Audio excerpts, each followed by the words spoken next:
Ambition অ্যাকোয়াবায়োটিকের পক্ষ থেকে আমরা এই 70 বিঘে ঘেরিতে মেডিসিন প্রয়োগ করব। প্রয়োগ বলতে অলরেডি অ্যাকোয়া পাওয়ার দেওয়া হয়ে গেছে এবং চেম্বারে ভিটা কন্ট্রোল সহ দেওয়া গেছে। মাছ পড়বে 10 লাখ মাছ পড়বে। এবং প্রত্যেক বন্ধুদের বলবো, এই যে মাটির গুণগত মান, এই যে শুকিয়ে গেছে, ফেড়ে গেছে, এবার আমরা একটু চুন দিতে বলেছি। আগে চুন দেওয়া হয়েছে, প্রত্যেক বন্ধুকে দেখিয়ে দেবো। এবার এইগুলো, এই মাটি থেকে খনিজ দ্রব্য যেগুলো পরিমাণে, যেগুলো মাটির উর্বরতা বাড়িয়ে দেবে। অ্যাকোয়া পাওয়ার দিলে কী হয়, মাটির প্রচুর পরিমাণে উর্বরতা বাড়িয়ে দেয় এবং জু প্ল্যান্ট ফাইটোপ্ল্যান্ট তৈরি করে। এবং অ্যাকোয়া পাওয়ার যে মাটির যত দূষণ আছে সেগুলোকে কাটবে। এবং অ্যাকোয়া পাওয়ারটা হলো ন্যাচারাল খাদ্য তৈরি করবে। এবং অ্যাকোয়া পাওয়ার এত সুন্দর কাজ আছে অ্যাকোয়া পাওয়ার। এবং আমাদের পিওর অর্গানিক রাসায়নিক মুক্ত চাষ করুন, প্রত্যেক বন্ধুদের বলবো।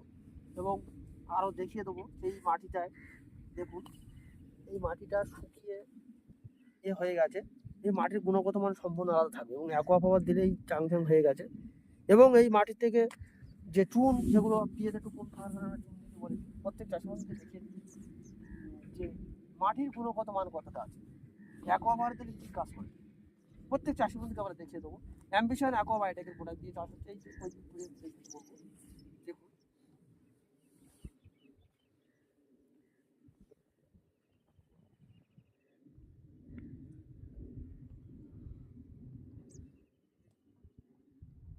অ্যাম্বিশন অ্যাকোয়াবায়োটিকের প্রত্যেক চাষি বন্ধু কিন্তু খুশি আছে এবং দারুণ রেজাল্ট পাচ্ছে।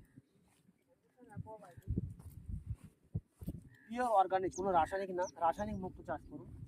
এবং এটা হলো মাটির থেকে উর্বরতা বাড়িয়ে দেবে এবং জু প্ল্যান্ট ফাইটোপ্ল্যান্ট তৈরি করবে, খাদ্য তৈরি করবে মাটি। এবং আমাদের থিম হচ্ছে, এটা হচ্ছে মিশ্রণ চাষ, ভেনামি সাদা মাছ মিশ্রণ চাষ হবে। এবং প্রত্যেক চাষি বন্ধুকে দেখিয়ে দেয়, চুন দেওয়া হয়ে গেছে, পাটে চুন দেওয়া হয়ে গেছে এর সাথে অ্যাকোয়াগার্ড দিয়ে। এবং সুন্দর করে মাটিটাকে তৈরি করা আছে। এবার এতে জল তুলে দেওয়া হবে। এবং প্রত্যেক চাষি বন্ধুদের বলবো, একবার হলেই হোক আমাদের অ্যাম্বিশন অ্যাকোয়াবায়োটিকের প্রোডাক্ট নিয়ে চাষ করে দেখুন ফলাফল কতটা আছে। Thank you.